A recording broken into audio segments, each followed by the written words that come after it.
think about it, are we Americanized by now?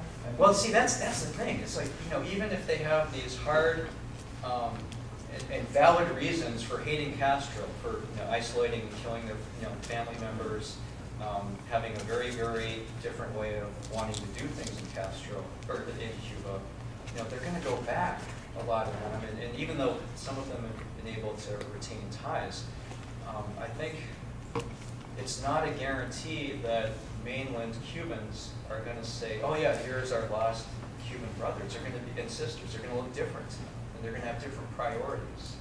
And some of them are clearly not going to be upset with, say, having the Castro brothers gone, maybe because of the political repression, but they are going to say want to have some equality in their society. So, and to what degree, I don't know, but that's the question, I think, is when the exile diaspora comes back and starts to discuss with mainland Cubans how post-Castro society is going to run, how's that argument going to play out?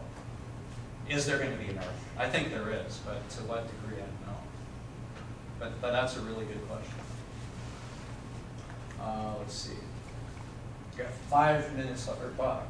When the Alliance of Progress is proposed or put together, is it done unilaterally by the United States or in collaboration with the Latin American countries? That's question one. And then question two is, once Kennedy makes this big announcement, how is it received overall by Latin American countries? Is it a new, do they see it as a new policy, or? Well, let me try to answer both of those at once by starting with the second one. I mean, as you can see here, there is widespread enthusiasm for the alliance and its stated goals, which again you've got access to. Even today, there's considerable warmth and good feeling toward John F. Kennedy. You know, were you to go to talk to Latin America? My dad is from Bolivia, and he has, you know, a number of positive things to say about Kennedy and what he at least attempted to do. But I think the problem that the United States came up or encountered kind of goes back to how we started this. Okay, it's not a partnership. Okay, foreign aid has specific political goals. And the way that the alliance was used from country to country was essentially to reward America's friends and to punish its enemies. Okay, so maybe real quick, just to see how this played out, in Chile,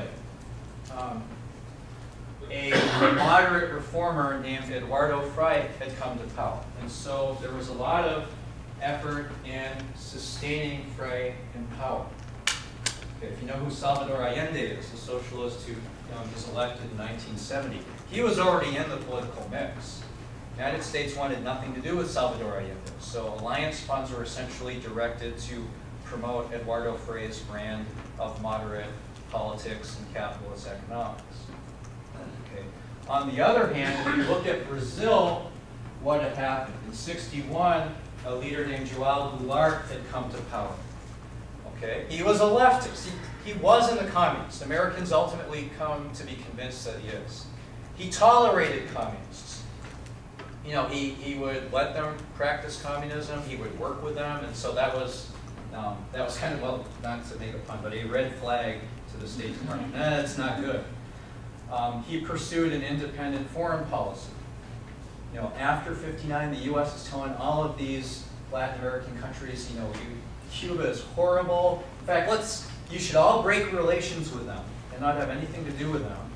And since they are part of that essentially regional United Nations called the Organization of American States, by '62, well, let's kick the Cubans out of the OAS. They don't belong there. They're commies. They're hostile. They're everything. So let's kick them out. And they're successfully launched a resolution to kick Cuba out of the OAS. A couple of countries and leaders, including Brazil's Goulart, said, well, I'm not just going to do what the U.S. tells me to. I would like to talk and trade with everyone. And I think it's just complete BS that we kick Cuba out of the OAS.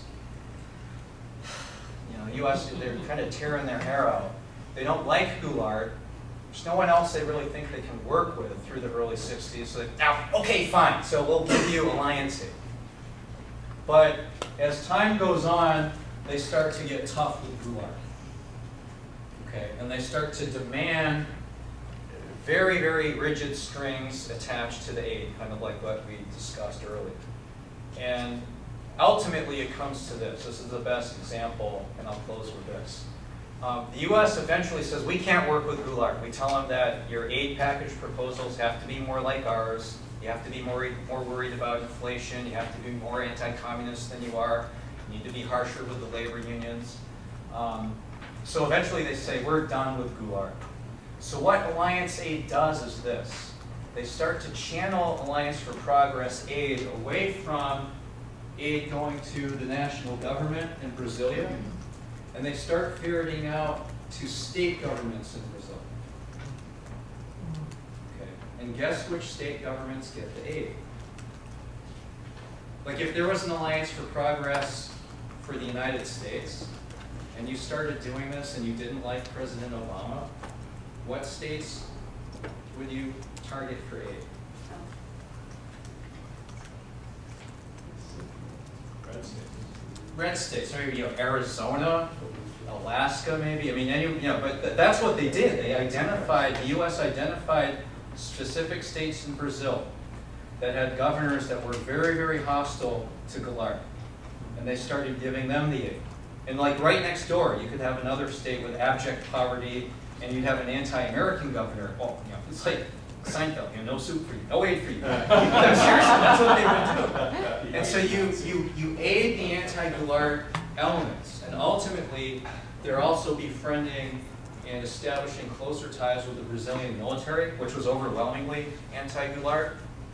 And in 1964, Goulart was deposed in a coup, a Brazilian coup. Or again, there were Brazilian elements that wanted him gone from the start, but I think there you have, with the addition of U.S. aid, a coup that ushers out Goulart and any chance of center-left reformism, and it replaces it with a hardline military dictatorship. And at this conference I was at in Washington, there was one of the big authors on this stuff is Stephen Rabe. And Rabe he actually said that, and he said it several times. He said, if you're looking for the watershed event, like the big coup in Latin America that actually makes a lot of difference for the entire continent for a long period of time, he said, don't look to Fidel in 1959. He said, look to the Brazilian military getting rid of Goulart in 1964.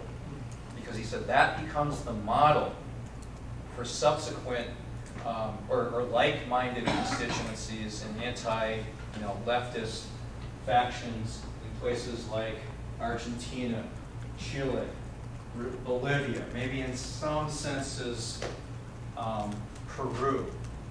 And those are the right-wing governments that will last until the 80s and really will change the region much more markedly than Cuba under Castro ever did. Which is a depressing way to end, so I apologize for that. But I'm over time, so I should end there. If there's any other questions, I'm happy to take them. But otherwise, thank you for having me.